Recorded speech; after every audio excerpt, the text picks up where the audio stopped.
wish all the local high schools good luck as they start their season. So have a great high school have a great high school football season. It's the best time of your life. So, what do you guys? How was the simulated game last night? Kind of what did you guys get out of doing that? Having the team kind of go through a game day yesterday. I think really two things. Just making sure we were under the lights again, making sure that our substitutions and all those things that can show up on the first game were as clean as possible. Got some really good work. The guys were really physical. So we worked on our football as well. And I think the biggest thing I told the team is, Coach Paterno used to always tell us, you make your biggest jump from game 1 to game 2. I think a lot of old coaches say that. So we don't want to try to do that after next week. We treated last night like a game so we could see, hey, where are we deficient? What do we need to improve upon? You can sometimes get to this last week and want to hurry up and get to the game, but we have to maximize every minute to improve. You've talked about liking Alex Bullock and Isaiah throughout camp, but can you speak on them being at the top of the depth chart going into the season? Yeah, we're going to play a lot of receivers. I mean, Isaiah, you saw the explosive nature that he has last year early on in the season when he played. So, to me, Isaiah's always been a starter for us, would be a starter. He, had some soft tissue stuff at the end of the spring, so they kind of held him back. But he's had a really good camp, great hands, smart, tough, fast. So excited about Isaiah. And then Alex,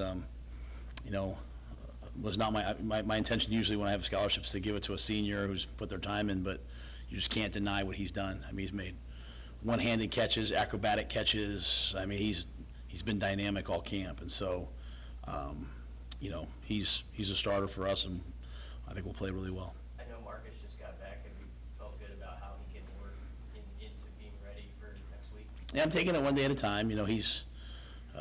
Marcus is, he'll be healthy, and he's, great thing about Marcus, he's played so much football, if anything, he probably knows the offense better now than he did before because he hasn't been practicing, so his only focus has been on, coaching the other guys. He's done a great job coaching the young players, and so I'm sure Marcus will be ready. So you put Alex on scholarship? Yes, sir. Yeah. How about that journey for just those two together, Alex and John, and just what they've done and accomplished in your program from where they were 9 months ago until now? Well, I hope Mr. and Mrs. Bullock went out and bought a car, went on vacation or something. So that's got to be a nice penny there. No, it's a great family. And, we want to be a program where everything's earned, I tell the guys, you want this, you want that, go earn it. And they've certainly earned it. One of the hardest things about being the head coach is sometimes you see players that are not on scholarship who deserve them. Unfortunately, not very often. Sometimes you have guys who are on scholarship who don't really maybe value them the way they should. Maybe take things for granted. We don't have very much of that at all. But we do have guys that deserve to be on scholarship, right? And there's others as well. So both those guys are valuable contributors. They're going to play a lot of football. And, it's not like we gave them one. We just got the one that they were owed to them. Just got a little later than we should have. How much do you feel like you know about your team up to this moment? How much can you just not know until they play the game? Yeah, we won't know truly who we are till we play a game, and probably a couple games, right? My challenge to them has been, don't get to game 4 and game 5 and have all of a sudden everything slow down and have the light come on. Like, try to do it now. It's like, the all-in shows of some of the things have gotten out that I've said. I talk a little bit about, getting to that first game and there being a messy front end. There's also a messy front end to each season and a messy front end to a new coach. Next year will be so much easier. The guys will know what to expect. Every day that they walk in Sam, they're kind of like, okay, what are we doing today, coach? And they're such good kids. Like, I had some kids at Temple that were kind of like, well, whatever you do, I'm going to do. These guys want to do everything right. And so I want them to prepare up into the game, but what I need to find out is, are they going to be the type of team that just goes out and plays and doesn't worry about what happens? That's the only way you can play this game, is not to worry about the score, just go play. And so we talk about it all the time. I've seen them do it in practice. Will they do it in the game? That's the challenge. That's a challenge for me. That's a challenge for them. Matt, how different is game week prep back at the college level compared to the last few years in the NFL? I think my time in the NFL really prepared me to do this better, right? I think if we're playing for our staff, or if they're being recruited by our staff, they're probably better prepared for things at the next level than maybe before. I've adopted probably more walkthroughs and things like that than meetings after my time there, because I just see the value of like getting out there and feeling it and doing it. So football's so different. It's like at that level, you're preparing for like outside zone and duo, and then you get here and it's like, how are we going to handle this RPO, that RPO? The football is way more, in some ways, complex or different, varied. But, yeah, we're kind of going with the same schedule we used at Baylor. It's a unique practice schedule, but it's something we believe in, so I'm excited to do it with the guys. Hey, Matt, could you kind of describe how you found the collective mental state of the program when you first met with the team and compare it to maybe what you think it is like now? I think anytime you have a new coach coming in, there's just a lot of anxiousness and anxiety. They just went head coach, they went from Scott to Mickey, kind of got comfortable with Mickey, then all of a sudden I show up, it's, hey, does this guy really want us here? What's he going to do? So there's probably just a lot of like, hesitation, I don't know the right word is hesitation, probably a lot of just anxiety about what's the future going to hold, where do I fit? I think everyone's very clearly, I think everything's pretty transparent. We want to have a very positive, stable, transparent environment, a very challenging environment. Like, we're not, you heard me say before, like, we're a caring, not coddling place. But I just think that they kind of know where we stand. Everyone knows where they stand. They know what's expected. So I think we've come a long way in that regard. I guess what I meant by the question was, did you find the team to be a beaten down team and now maybe they've come out? No, I know what you meant. Yeah, I'm just not going to say anything about that. It's a great question. I don't want to say anything negative about the people that were here before me. And I think Mickey did a great job. I just think, they haven't won, right? Like, when you haven't won, you start being like, man, are we ever going to win? And what we've asked our guys to do is to take ownership of that. You know what I'm saying? So I'll be honest with you. I will answer this, though. I think this is like one of the most resilient groups of young people I've ever been around. Like, I've said it a couple times. I don't know if people take me seriously. I really feel like it's my obligation to watch. I remember Garrett Nelson sitting in my office, and Garrett Nelson needed to go to the NFL. Like, he was getting older. While I would love to have coached him, I was like, bro, it's your time. Like, go make it happen.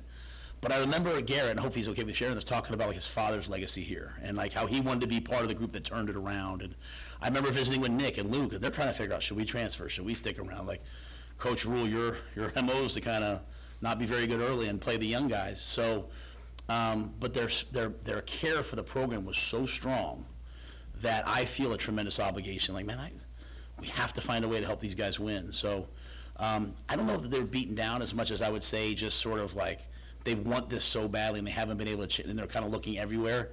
And I think we've just tried to be very focused about, hey, let's focus on these things. So I feel like we're in a good place right now.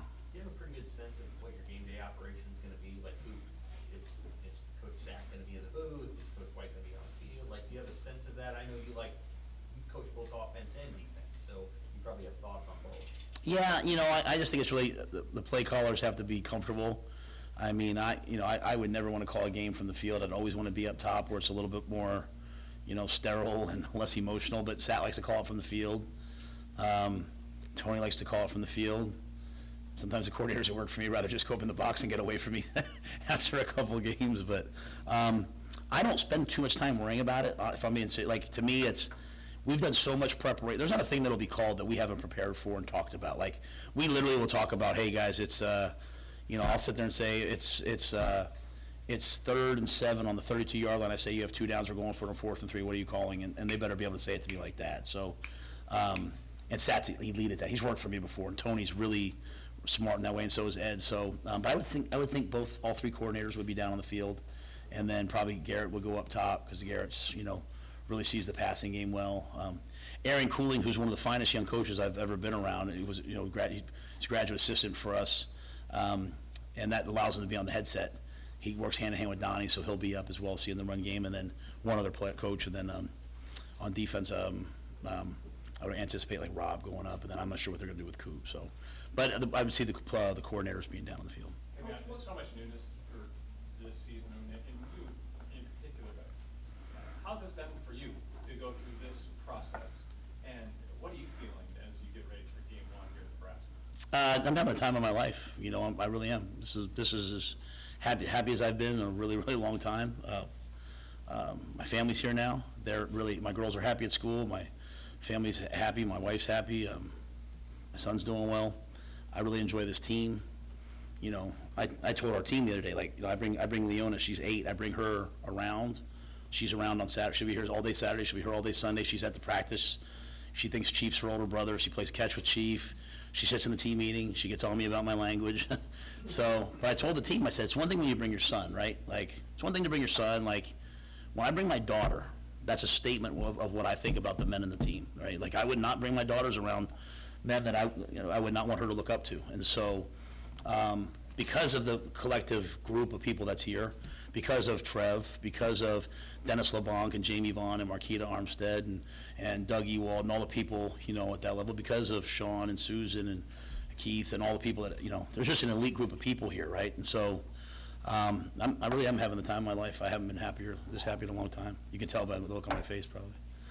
Coach, what's one thing from the beginning of camp to now 6 days out that you guys have grown in or improved on that you're most proud of? Football IQ and intelligence, situational football.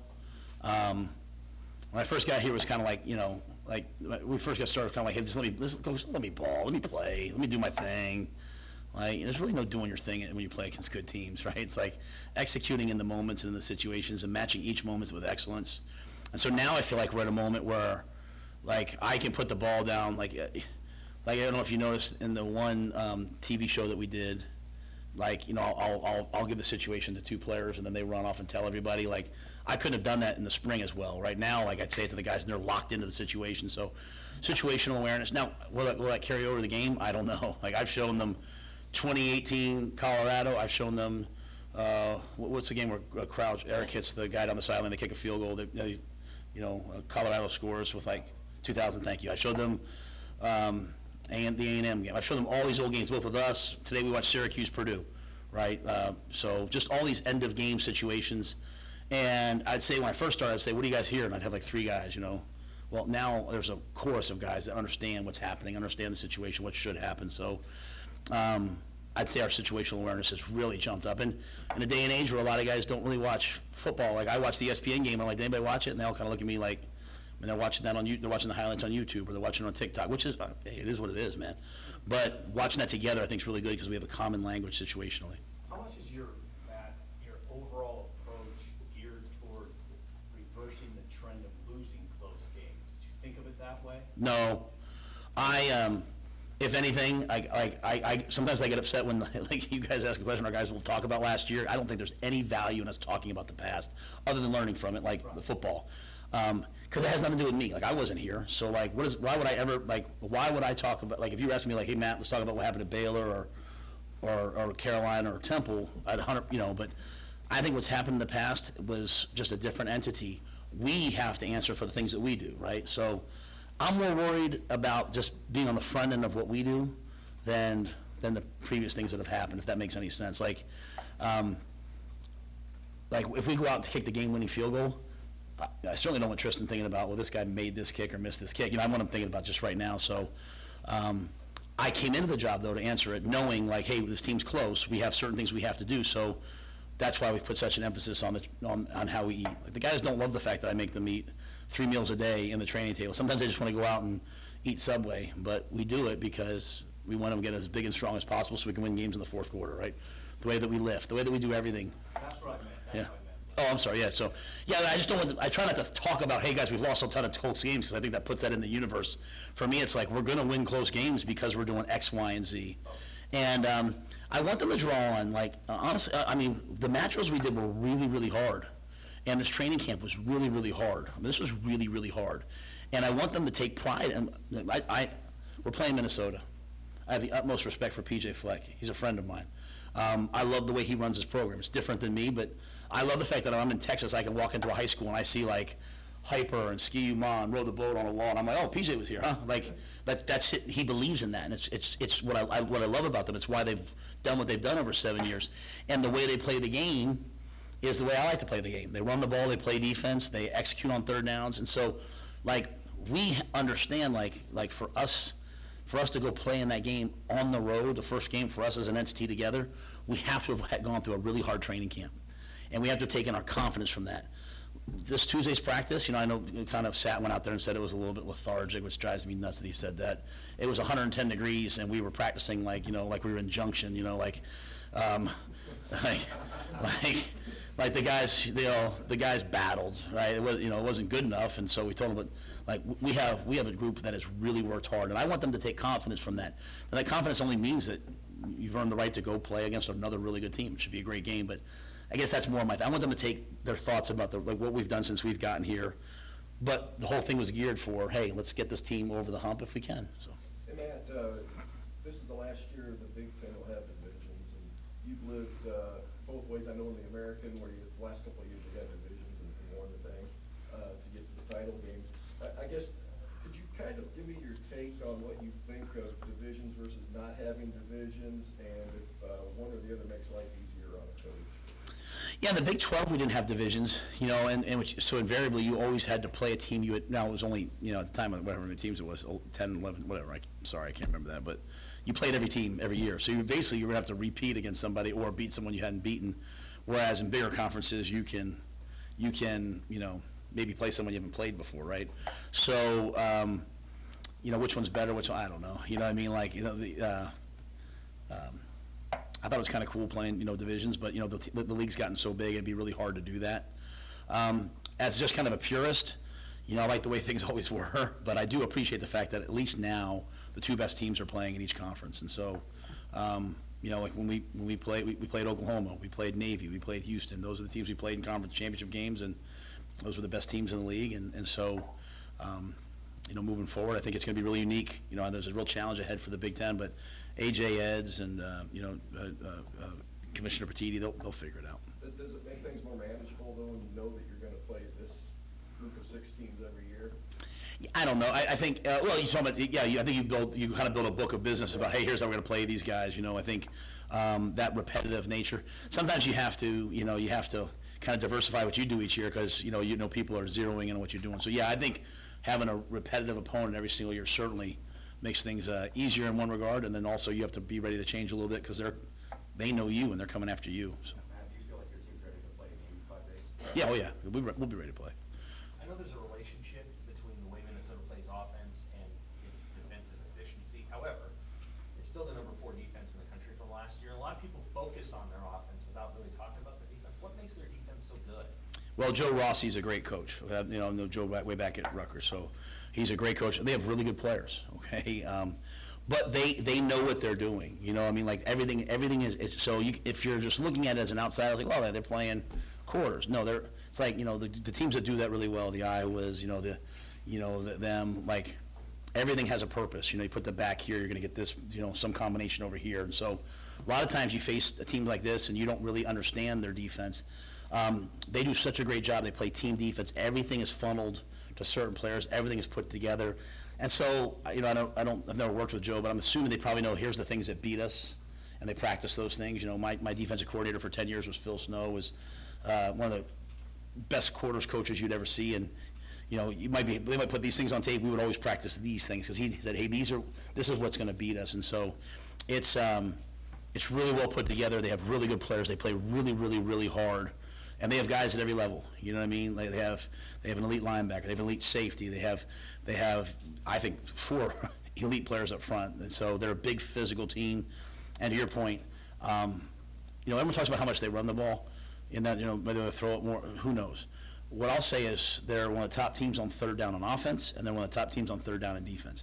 You can say you want to run the ball, but if you can't convert, you're going to be in a lot of third downs when you run the ball. If you can't convert third downs, nothing's going to happen. And so they're over 50% on third down offense. Right? They're really good on defense on third down. So that's the challenge. If you ask me, hey, Coach, what's the game going to come down to? Besides like turnovers, the obvious things, can we win some third downs on both sides of the ball against a team that does it really well? I know you mentioned Chief, and see him on the top line there at the jack spot.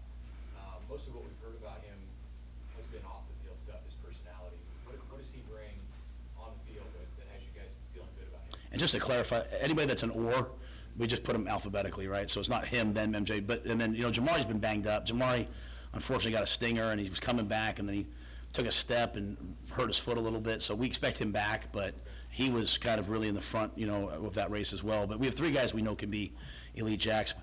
With all that being said, to answer your question, I think Chief is someone, when you look at his history, number one, he has the personality. He has the social media presence, which are all awesome. What I love is his commitment to service, his commitment to the community. You see it everywhere. You see the things he does community service-wise. You see the way he, anybody he comes in contact with, he tries to make their day a better day.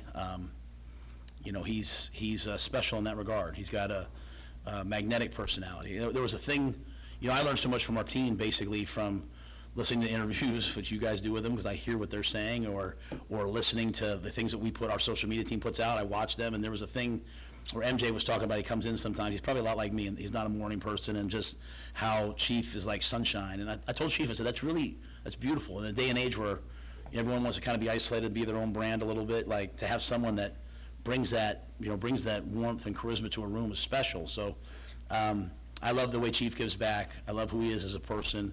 He's going to be really successful in life after football's done, because he's got big plans for himself. And what I like, he just takes care of things. But he takes care of the people he's around, takes care of football, takes care of school. Was awesome in school this last year, and is making a name for himself off the field as well. Hey, Matt, you've got the oar on the kicker spot. How do you kind of finalize that position as you head into next week? I think it's just over the next couple of days. We'll have, obviously, Sunday we'll be in full pads, and we'll kick again there. So we've. As I said, kind of Bushini was kind of going with the ones, and Tristan was going with the ones, and then it kind of was coming to Sunday. We'll have one more day of competition, and then just for me, to me the depth chart is like an organism, right? Like it's ever changing. I'm not a big hey, set it in stone type of a guy. We're going to play guys, and the competition. Competition's always there, and you have the power to change your situation. So that'll kind of be a weekly thing. Have you done your final 3 single-digit numbers yet on the roster? They voted last night. Yeah, they're going to announce those later today. Those guys don't even know yet. So. I know when Evan Cooper was up here in January, he really liked who was in his room and the potential there. How have you seen that kind of round in the form, that competition and who you have up on the top line to start? Yeah, we should have a good secondary. We've got good players. Quentin has had a great camp. I love the way Quentin's come along. Malcolm Hartzog is, he's A+ on the field, A+ off the field, A+ in the classroom. He's a special young man. Tommy is a physical freak. Got a little bit banged up. He's back to full speed. Dwight Boodle's probably been one of the big surprises of camp. I don't say surprise. He's just a young guy. He's playing like an older guy. Really benefited from being here. So I think Dwight's prepared to play. Ethan Nation has been, really kind of burst on the scene. So we've got a lot of guys that we feel like can go play. Giff, is probably one of the leaders of our defense. Has done a great job. Omar Brown, the big thing with Omar's ton of talent, a ton of splash plays. Can he be the same guy every play? Can he be consistent? And he's answered that challenge. When you play for Coop, you're never going to say, man, I don't know how the coaches feel about me. You're never going to say, I don't know what I need to work on. Coop is as direct and transparent as possible, and Omar's met that challenge, and he's still meeting that challenge. And then Deshaun Singleton. He's a grown man back there. He's probably one of the biggest, most explosive, fastest safeties I've ever been around. And so he's, he tests out the gym, and now what you're seeing is his testing showing up on the football field, which I think is really awesome. And, then you have guys like Corey Collier. Phelan Sanford could start at all 3 positions. Phelan has made the jump, I think, from being like a really good special teams player and who can help on defense to now, hey, he could start. He's one of the fastest guys on the team, but he's now really, really consistent in all those areas. Kobe Bretts, some other guys doing a really nice job as well. Is there an update on Buford? I think we asked about him last at media days. Can he work his way back in this season, or what's the situation? Yeah, the big thing with us is because this is his second time having a major injury, we just don't want to rush him back. We kind of communicated with the family early on and him, hey, we're going to put you out there when you're ready, but not a day too early. So he, according to the doctors, had a significant jump just this past week. So he's going to hopefully begin to progress into on the field work. I think right now, though, I wouldn't look for him anytime soon on the field. I think it's more of a, maybe week 5, maybe week 6. If not, maybe it's, the last 4 games of the year, and then he redshirts this year and plays for 2 years. Either way, our responsibility is to make sure he comes back. There's a big difference between letting guys come back when they can come back or when they should come back. And we want him to come back when he should come back because he has, he's got pro potential, and I want to make sure he's healthy. Have you gotten word on the Gilbert waiver yet, or anything that you can share there? Yeah, it's still on. It's still in progress. We're hoping, before we head to Minnesota, we'll have a little bit more finality on it. There's obviously been some twists and turns and things going back and forth, and out of respect for Eric, I haven't really broadcast all those different things, but there's still some, looking for some finality, and everyone's working hard to get it, get it done. No one knows it's gonna happen on Thursday, but what are you confident in your team, knowing that you guys will do well Thursday? Oh, that's such a great question. I'm confident that we're going to play hard. I'm confident that we're going to be a physical team. I'm confident that if things don't go well early, that we're not going to panic. I'm confident that if things do go well early, we're not going to celebrate. You know what I mean? Like I think our guys understand that this is a 60-minute game and this is a 12-game season. And I'm confident we'll have fun together. My wife, she knows me really well, obviously, right? And she said to me, she said, no, you're not going to be all stressed out, are you? Like, go have fun. And this is the type of team you can go have fun with. Like, you really can. I've had some other teams, I'm like, on top of everything. This is the type of team you can go have fun with. So I'm going to be loose, and I'm going to go play. And, what better thing to go play an opponent like this, that goes to bowl games every year and has success. And so it'll be a great way to test ourselves. But, again, going back to Steve's question about late in the game and all those things, we're going to be a team. I don't know when. We're going to be a team that plays our best football in the fourth quarter.